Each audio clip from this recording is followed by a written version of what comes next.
congratulations, Casper. A tough battle out there for you, but a sweet revenge at the end. What do you think made the difference at the match tiebreak? Oof, good question.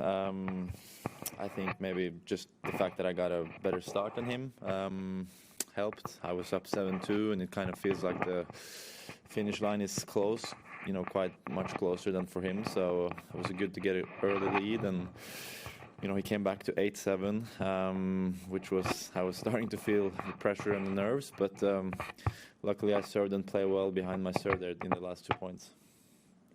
Questions on the floor? Did you have a distinct plan as to how to counter his game, which is pretty different to most other players? Yeah, I think I had my plan. He had his plan. I think his plan was just stress me as much as he could, kind of just rip balls from the back and try to rush, come to the net, and he does it so well. So it's tough for me to find any rhythm. I do feel like it was a well-played match. I just saw the stats after the match. He hit 93 winners, I think, and he came to the net 101 times and won, I think, 70 or 72 points out of 100 at the net. So just shows how different he plays from kind of the rest of the guys on tour. And he serves great as well. He's not the biggest guy, but he has a really quick arm and shoulder, and he generates a lot of spin, speed with the serve, and he mixes up. So he's a really tricky player and a great tennis player in my eyes, even though he plays different from others. So I'm very happy with the win. He beat me in Cincinnati, so the plan was to do things better from that time, and I think I did, and that was just enough to win the match. Start of that tiebreak, because it's quite an extraordinary situation. You've been playing for 3 hours and 40 minutes, and you've almost got to start at square one once again. Yeah, it's so open. I mean, you go in there, we're can't get any more even than what it is at that time. So it is a little different with a 10-point instead of 7. I just told myself, all the fifth set, I felt like I was really in the zone, really, and played quite well. I had break points. I had one match point at 5-4, but he just, served his way out of it. I had, maybe a passing opportunity with a match point, and I was just hoping to get, a couple looks on the second serve, and luckily I did. But from 7-2 back to, 8-7, he did some, hit a couple of aces and was on fire, hit a forehand winner down the line, around the net almost. So I don't know, I just got a really good start, which was key. I said, I need a better tiebreak than the one I played in the second set, so I think that worked well. I was a bit fortunate he played the two, I think, a bit loose points in the beginning to get it to like double break 3-0 already from, in the beginning of the tiebreak, so that was maybe the 2 points that made the difference. Hello, I would like to ask Iga Swiatek. She revealed to us just a few minutes ago that she listened to Rolling Stones before a match today. And I want to ask you, if you listen to music before a match, what type of music, what type of artist do you like to listen to, and what do you want the music to do for you in that moment?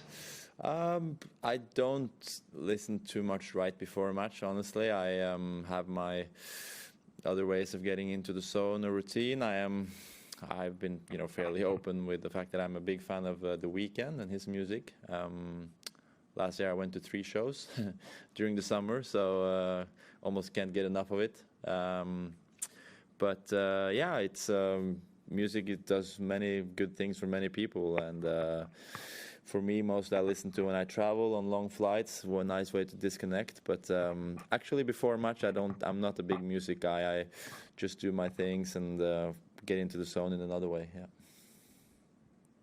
Casper, you seem quite sharp to start the year, United Cup and otherwise. How big of a difference does that make? Because you played so well in those matches when you get in a situation like this? That could be what made me win today, with some more confidence than maybe other times, and compared to the previous year.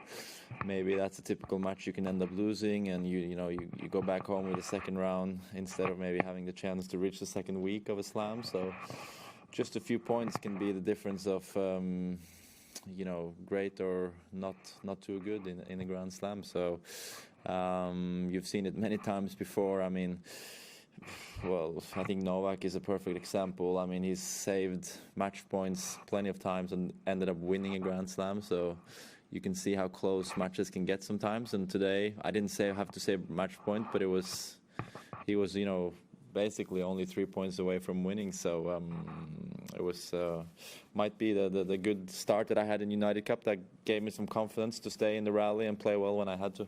Yeah. Set to play Cam Norrie, who also had a 5-setter like you, so you're both going to be similar, a day off as such. But what do you think about playing Cam Norrie? No, he's a tough competitor for sure. He's risen his level the past 3-4 years.